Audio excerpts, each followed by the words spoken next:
सबसे पहली जो आपकी इसमें मशीन आ जाती है अर्ली कैलकुलेटिंग मशीन, वो है अबेकस। और ये सबसे अर्लीस्ट कंप्यूटिंग डिवाइसेस में आती है। इसमें क्या होता था आपके पास, कंसिस्टिंग ऑफ बीड्स और स्टोन्स ऑन रॉड्स और वायर्स। अच्छा, इसमें आपके पास मोती लगे होते थे, ठीक है, या फिर पत्थर लगे होते थे रॉड्स के ऊपर या फिर तारों के ऊपर। It has been used for centuries in various cultures.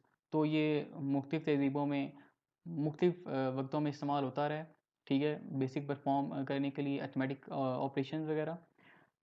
It is use for arithmetic calculations. मैं बेसिकली क्या करता था कि ये आपको मैथ की कैलकुलेशन परफॉर्म करके देता था। तो अर्थमेटिक का मतलब है mathematical calculations. Calculations were performed by sliding. तो यहाँ पे आपको पता है कि अगर आप वायर के ऊपर बीड्स लगाएंगे तो किस तरीके से कैलकुलेट करेगा, तो बेसिकली आप उनकी मूवमेंट से क्या करते हो, कैलकुलेट करते हो उनको स्लाइड करके। उसके बाद beads were used to represent different numerical values. तो बीड्स के ज़रिए से मुख्तलिफ न्यूमेरिकल वैल्यूज़ को रिप्रेजेंट किया जाता था। जैसे कि आप पिक्चर में देख सकते हैं, तो ये आपको एक अबेकस की पिक्चर दी गई है, ठीक है। तो यहाँ से आपको थोड़ा सा आइडिया हो जाएगा कि किस तरीके से काम करता था। नेक्स्ट में आपका आता है नेपियर्स बोन। इसे डेवलप किया था नेपियर बोन ने, ठीक है। ये डेवलपर का नाम था जिसने इसे क्रिएट किया था, इस डिवाइस को। It's manually operated calculating device. तो इसे मैनुअली ऑपरेट किया जाता था, ये ऑटोमेटिक नहीं थी, ठीक है, क्योंकि उस टाइम पे इतनी ज़्यादा टेक्नोलॉजी इवॉल्व नहीं हुई भी थी, ठीक है, ना ही इतनी मतलब जो है ना ह्यूमंस इतने इंटेलिजेंट थे। इंटेलिजेंट तो होते हैं, लेकिन ये है कि आप बाउंड हो जाते हो जब आपके पास उस तरह की टेक्नोलॉजी नहीं होती चीज़ों को डेवलप करने के लिए। इट यूज़ 9 सेपरेट स्ट्रिप्स, ठीक है। तो इसमें 9 मुख्तलिफ किस्म के स्ट्रिप को जो है ना इस्तेमाल किया गया था। आपको ब्रैकेट में नज़र आ रहा होगा, मैंने इंक्लूड किया हुआ है बोन्स, ठीक है। तो यहाँ पे 9 मुख्तलिफ किस्म की हड्डियाँ इस्तेमाल की जाती थी। स्ट्रिप्स बेसिकली लड़ियों को बोलते हैं, ठीक है। अगर आपने स्ट्रिप्स को देखा, ठीक है, तो इससे कंफ्यूज नहीं होना आपने। Strips were marked with numerals to multiply and divide. Strips के ऊपर क्या किया था, इन्होंने नंबर लिखे हुए थे जिसके ज़रिए से क्या करते थे, प्रोडक्ट लेते थे, ठीक है, मल्टीप्लाई करते थे और डिवाइड करते थे। First machine to calculate using the decimal point system. तो ये पहली मशीन थी जिसमें डेसिमल पॉइंट सिस्टम को इंक्लूड किया गया था, आप उसे भी कैलकुलेट कर सकते थे। बात करते हैं पास्कलाइन की। तो इसे इन्वेंट किया गया था 1642 में, और ब्लेस पास्कल ने, जो कि फ्रेंच मैथमेटिशियन थे, उन्होंने इसे इन्वेंट किया था, इन्हें इसे बनाया था। It was thought to be the first mechanical and automated calculator. तो ये पहला मैकेनिकल और ऑटोमेटेड कैलकुलेटर था, ठीक है। उसके बाद it consist of wooden box with gears and wheels in it. तो ये एक लकड़ी का बॉक्स था, ठीक है, और जिसमें गियर्स थे मुख्तलिफ किस्म के, और साथ इसमें कुछ टायर्स उन्होंने इंक्लूड किए हुए थे। आप साथ पिक्चर को देखेंगे तो आपको ज़्यादा आइडिया हो जाएगा, ठीक है, जो हम लोग पढ़ रहे हैं, तो किस तरीके से इन्होंने वो इन चीज़ इन्वेंट की थी और किस तरीके से वो काम करती थी। अच्छा, जो आपके पास आता है स्टेप वैगनर, इसे हम लोग मुख्तलिफ नामों से भी जानते हैं, ठीक है। इसको लिबनीज़ व्हील भी बोला जाता है। उसके बाद it was created by William Leibniz, जो कि जर्मन मैथमेटिशियन था, उसने इसे बनाया था। उसके बाद it was created in 1673 as improvement to Pascaline. तो इसे एज ए इम्प्रूवमेंट मतलब इम्प्रूव किया गया था, जो पिछली आपकी मशीन थी ना पास्कल लाइन, उसमें इम्प्रूवमेंट करके इसको बनाया गया था। उसके बाद it was a digital mechanical calculator. ये आपको डिजिटल वैल्यू भी प्रोवाइड करता था, लेकिन ये बेस कर रहा था मैकेनिकल जो आपकी मशीनरी होती है उसके ऊपर भी। उसके बाद it utilize groove wheels instead of gears. तो इसमें ग्रूव व्हील्स लगे हुए थे गियर्स के बजाय, ठीक है। तो थोड़ी इसमें वो इम्प्रूवमेंट हो गई थी। तो इस तरीके से होता है कि जो पिछली वाली जो आपकी डिवाइस में खामियाँ होती हैं वो अगली वाली डिवाइस में ख़त्म कर दी जाती हैं।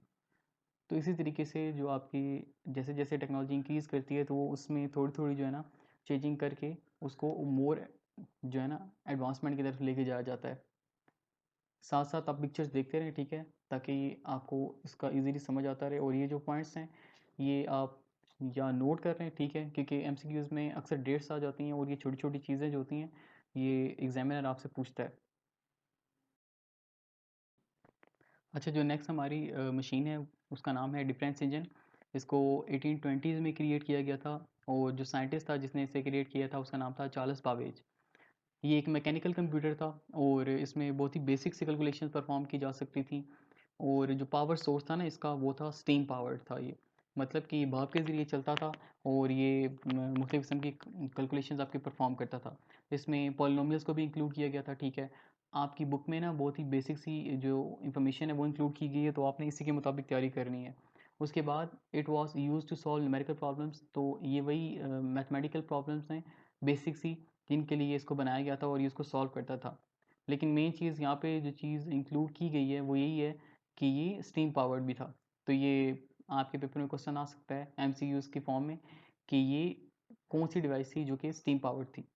फिर हमारे पास आता है एनालिटिकल इंजन, और इसको भी चार्ल्स बाबेज ने क्रिएट किया था और ये 1830s में क्रिएट किया गया था। ये भी एक मैकेनिकल कंप्यूटर था और ये यहाँ पर इनपुट लेता था पंच कार्ड्स की मदद से, ठीक है। तो यहाँ पर जो नई चीज़ आ जाती है वो आती है पंच कार्ड्स। उसके बाद it was capable of solving any mathematical problem, ये किसी भी तरह की मैथ की प्रॉब्लम सॉल्व कर सकता था, ठीक है। बेसिक को हटा के, क्योंकि जो पिछली वाली डिफेंस इंजन था वो बेसिक कैलकुलेशंस को परफॉर्म करता था, लेकिन यहाँ पर आप किसी भी तरह की मैथमेटिकल प्रॉब्लम, चाहे वो मल्टीप्लिकेशन हो, ठीक है, या डिवीजन हो, किसी भी तरह की प्रॉब्लम हो, ठीक है, ये उसको सॉल्व कर सकता था। It was capable of storing data in memory. तो यहाँ पर जो नई चीज़ ये आई है कि ये क्या करता था, जो आपकी कैलकुलेशंस थी जो परफॉर्म की जा चुकी थी, ये उनको स्टोर कर लेता था मेमोरी में, ताकि आप बाद में उसे रिव्यू कर सकते थे। अच्छा, अब हम लोग बात करते हैं टेबलेटिंग मशीन के ऊपर। तो इसे इन्वेंट किया था हरमन हॉलरिथ ने 1890s में, और ये भी बेस करता था पंच कार्ड्स के ऊपर। ये एक मैकेनिकल कैलकुलेटर था। और उसके बाद अगर हम लोग देखें तो यहाँ पे क्या करता था, आपकी स्टैटिस्टिक्स शुमारियात को कैलकुलेट करता था, रिकॉर्ड रखता था डाटा का, ताकि आप बाद में उसे रिव्यू कर सकें, ठीक है, या फिर इंफॉर्मेशन को। अच्छा, डाटा और इन्फॉर्मेशन, यहाँ पे दो अलग अलग चीज़ें यूज़ हुई हैं, ठीक है। तो डाटा जो होता है आपके पास, आपने इसमें कंफ्यूज नहीं होना। डाटा आपका जो होता है रॉ फॉर्म होती है, ऐसी वैल्यूज़ जो जिससे आपको ना कुछ समझ ना आए, ठीक है। जैसे 3421, अब आपको ये नहीं पता 3421 है क्या। अगर 1234 होगा ना तो ये इन्फॉर्मेशन हो जाएगी, मतलब ये 1 से लेकर 4 तक काउंटिंग है। तो डाटा रॉ फिगर्स होती हैं, रॉ फैक्ट्स एंड फिगर्स, और इन्फॉर्मेशन आपके पास जो होती है ना, ये ऐसा डाटा होता है जो कि कोई सेंस बना रहा होता है आपके पास, जिससे पता चल जाता है कि ये डाटा है क्या। Began manufacturing these machines in his own company, तो उसने अपनी कंपनी में इन मशीनों को बनाया था। His company letter became international business machine IBM इन 1924। तो बाद में ये जो उसकी कंपनी थी इंटरनेशनल बिजनेस मशीन, इस शॉर्ट में आपने इसको जानते होंगे IBM के नाम से, ठीक है। अच्छा, अब हमारे पास आ जाता है डिफरेंशियल एनालाइजर। इसको क्रिएट किया था वेनवर बुश में, और ये पहला इलेक्ट्रिकल कंप्यूटर था जो बिजली से चलता था। इसको 1930 में बनाया गया था। उसके बाद it was based on vacuum tubes used as switches to electrically impulse to do calculation. इसमें बहुत सारी वैक्यूम ट्यूब्स थी, ठीक है, और मुख्तलिफ स्विच थे जिनके ज़रिए से इलेक्ट्रिकली इम्पल्स किया जाता था इसे, जिसके ज़रिए से कैलकुलेशन परफॉर्म की जाती थी। अच्छा, आप इसकी वर्किंग जो है ना वो आप सर्च करके देख सकते हो कि परफॉर्म किस तरीके से कर रहा है, और किस तरीके से इसके ऊपर परफॉर्म जो मुख्तलिफ किस्म की जो कैलकुलेशन थी परफॉर्म की जाती थी। नीचे पिक्चर से आपको थोड़ा सा अंदाज़ा हो जाएगा इसका। अच्छा, उसके बाद it was capable of performing 25 calculations पर मिनट, तो एक मिनट में ये 25 कैलकुलेशन परफॉर्म करता था। इसके अलावा यहाँ पे आपको ज़्यादा इन्फॉर्मेशन नहीं देगी, बस थोड़ी सी जो है ना इन्फॉर्मेशन आपको की गई है, ताकि आप सिर्फ ये जान सकें कि डिफरेंशियल इंजन भी इसमें इंक्लूडेड था। तो लास्ट वाली आपकी डिवाइस है उसका नाम है मार्क वन। तो अब हम लोग पहुंच चुके हैं आपके डिजिटल कंप्यूटर की तरफ, ठीक है। तो डिजिटल कंप्यूटर इन्वेंट हो गया था, ये किया था हॉवर्ड एंकिन ने, और ये 1944 में इन्वेंट किया गया था। इसको मार्क वन का नाम दिया गया था। It could add 3 numbers having 8 digits in 1 second, तो ये 3 नंबरों को जमा कर सकता था, ठीक है, 8 डिजिट वाले 1 सेकेंड के अंदर। It could print out its result on punch cards और एन इलेक्ट्रिकल टाइपराइटर। ये प्रिंट करता था पंच कार्ड्स के ऊपर या फिर इलेक्ट्रिकल टाइपराइटर। इलेक्ट्रिकल टाइपराइटर आपने देखे होंगे, और पंच कार्ड जो थे ना, इसको आप सर्च करके देख सकते हो। वैसे मैंने 7 पिक्चर इंक्लूड कर दी है ताकि आपको थोड़ा सा अंदाज़ा हो जाए इसका। ये पिक्चर्स जो है ना आपकी, ये अगर आप प्रॉपर इनकी वर्किंग देखना चाहते हो तो आप जो है ना इनको वीडियो में सर्च कर सकते हो, तो आपको इनकी वर्किंग मिल जाएगी। अच्छा, उसके बाद it was 50 feet long, 8 feet high and weighted above about 5 tons. तो ये 50 फीट लंबा था, ठीक है,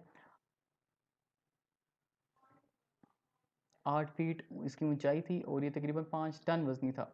इट यूटिलाइज, ये इस्तेमाल करता था 3000 इलेक्ट्रिकल स्विचेस, तो इसमें 3000 इलेक्ट्रिकल स्विचेस को इंक्लूड किया गया था।